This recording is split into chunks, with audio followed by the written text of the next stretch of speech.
રાજકોટ મહાનગરપાલિકાનું પાણી દૂષિત હોવાનો રિપોર્ટ આવ્યો। મહાનગરપાલિકાએ એપ્રિલમાં પાણીના 13 સેમ્પલ લીધા હતા, જે પરીક્ષણમાં ફેલ થયા।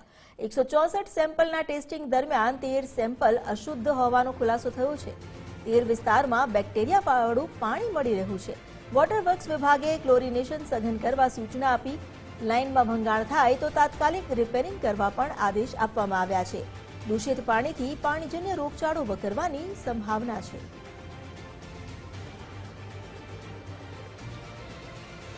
हमारी साथे जोड़ाया है संवाददाता रहीम लाखाणी। તેમની સાથે વાત કરીએ। રહીમ, રાજકોટ મહાનગરપાલિકા જે પાણી જનતાને પૂરું પાડે છે તેમાં જ 13 સેમ્પલ જે ફેલ થયા છે અને હવે ક્લોરિનેશનની વાત કરવામાં આવી રહી છે, પરંતુ શું પહેલેથી એ વસ્તુનું ધ્યાન નહોતું રાખવામાં આવ્યું?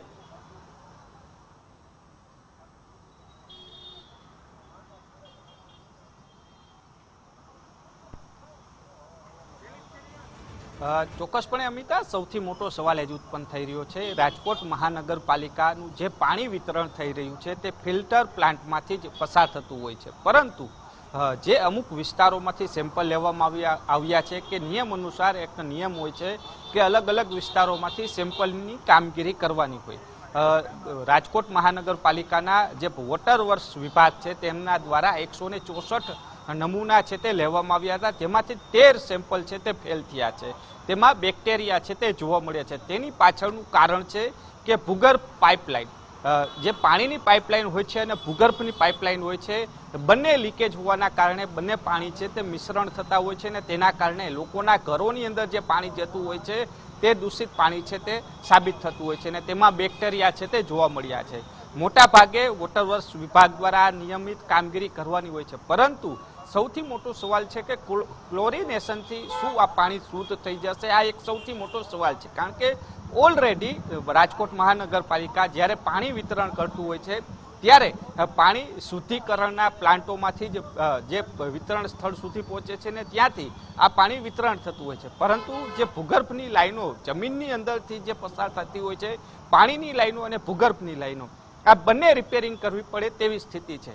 અને મોટા ભાગના જે આ વિસ્તારોમાંથી સેમ્પલિંગની કામગીરી કરવામાં આવી છે તે મોટા ભાગના છેવાડાના વિસ્તારો છે, નવા વિસ્તારો જે રાજકોટમાં ભળેલા વિસ્તારો છે કે છેલ્લા ઘણા સમયથી ફરિયાદો પણ કરતા હોય છે કે દૂષિત પાણી આવી રહ્યું છે, પરંતુ જે વોટર વર્ક્સ વિભાગ છે તેમના દ્વારા જે સઘન કામગીરી કરવાની હોય છે તે કામગીરી કરવામાં નથી આવતી। માત્ર ક્લોરિનેશનની કામગીરીના નામે કહી દેવામાં આવે છે કે શુદ્ધ થઈ જશે, પરંતુ હકીકતે જે ભૂગર્ભની લાઈનો જે લીકેજ થઈ ગઈ છે તે ભૂગર્ભ જે વિભાગ હોય છે તેની સાથે તેને સંકલન કરવાનું હોય છે। એટલે સંકલનના અભાવે રાજકોટ મહાનગરપાલિકા આખો ડિપાર્ટમેન્ટ અલગ અલગ હોય છે, પરંતુ મહાનગરપાલિકા એક જ છે, પરંતુ બે વિભાગના સંકલનના અભાવે રાજકોટવાસીઓને રહીમ, આપણે અટકાવવા માંગીશ। અમારી સાથે કેપી વથરિયા જોડાયા છે, વોટર વર્ક્સ વિભાગના અધિકારી છે। સર, અહીં 13 વિસ્તારમાં બેક્ટેરિયા વાળું પાણી મળી આવ્યું છે।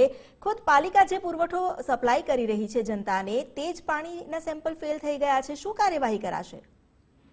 એમાં જે રાજકોટ સિટીમાં જે વોટર સપ્લાય જે આપણે કરવામાં આવે છે ફિલ્ટરેશન કરીને પૂરતા ક્લોરિનેશન સાથે જ કરવામાં આવે છે, પણ ક્યાંય લોકલ કોન્ટામિનેશન થી હોય ડ્રેનેજનું કે એવું કાંઈ કે તો એ બેક્ટેરિયલ સેમ્પલ આપણે લેતા હોય, ડાઉટ હોય તો, અને એ સેમ્પલ લઈ અને પરીક્ષણ કરાવતા હોઈએ છીએ। પછી પરીક્ષણ થઈ ગયા પછી પોઝિટિવ કે નેગેટિવ જે કંઈ આવે કાર્યવાહી તો ત્વરિત જ થતી હોય કે ભાઈ ચેક કરી લઈએ આજુબાજુમાં કે દૂષિત પાણી નથી ને, પરંતુ એ 9 સેમ્પલ પછી ઓકે આવી ગયા છે અને અત્યારે કોઈ પ્રોબ્લેમ નથી। જે 13 સેમ્પલ ફેલ થયા છે એ વિસ્તારમાં રોગચાળો પણ વકરી શકે છે, તો એને લઈને પણ એવું એ તો અગાઉના સેમ્પલો છે, એપ્રિલ મહિનાના, તરત જ કાર્યવાહી કરી અને કમ્પ્લીટ કરી લીધું છે। જી, આભાર આપનો અમારી સાથે જોડાવા બદલ। તો હાલ અધિકારી તો એવું કહી રહ્યા છે કે જે અગાઉ લીધા હતા એ સેમ્પલ ફેલ થયા છે અને તેને લઈને ત્વરિત કામગીરી પણ કરવામાં આવી છે। રહીમ અમારી સાથે જોડાયેલા છે। રહીમ, અધિકારીએ જે જવાબ આપ્યો છે કે અગાઉ લેવામાં આવ્યા હતા એ સેમ્પલ ફેલ થયા છે અને ત્વરિત કામગીરી કરવામાં આવી છે, પરંતુ સવાલ એ થાય છે કે જ્યારે પાણી એક પ્રાથમિક જરૂરિયાત, જીવન જરૂરી વસ્તુ, અને પાલિકા તેનો સપ્લાય કરતી હોય અને જનતા આવું પાણી પીને જો રોગચાળાના ભરડામાં ફસાય છે તો પછી જવાબદાર કોને ગણવા?